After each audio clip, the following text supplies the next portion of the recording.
नमस्कार मंडळी, आर्यन व्लॉग मध्ये आपलं सर्वांचं स्वागत आहे. तर आज आपण बनवतोय घरगुती चिकन पोपटी, जी काही मडक्यात केली जाते, पण आम्ही बनवणार आहोत गॅसवर.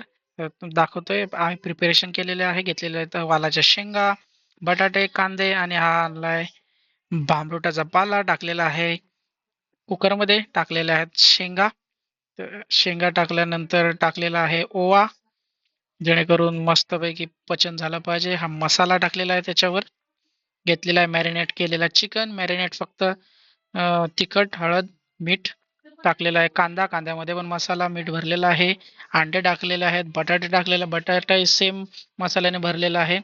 अशा प्रकारे आपण कुकरमध्ये सगळे पोपटी ज्या प्रकारे मडक्यात करतो तसेच टाकलेले आहे. वरून पुन्हा शेंगा आपण टाकणार आहोत आणि त्याच्यावरती पुन्हा एकदा भांबरुटाचा पाला टाकणार आहोत मसाला टाकल्यानंतर. पाहू शकता अशा प्रकारे आपण पॅक केलेली आहे आणि वरून लावलेला आहे आपला झाकण कुकरचा.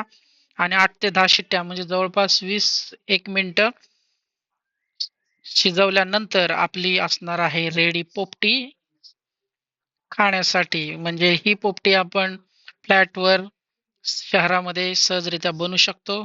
तुम्हाला दाखवलेले आहे व्हिडिओमध्ये. पाहू शकता अशा प्रकारे मस्त चवदार अशी टेस्टी, जी काही आपण गावाकडे करून खातो, अशी केलेली आहे शॉर्टकट पद्धतीने. पाहू शकता. व्हिडिओ आवडल्यास नक्की लाईक करा आणि खूपच छान लागते ही पोपटी. तुम्ही सुद्धा आपल्या घरी ट्राय करा. धन्यवाद.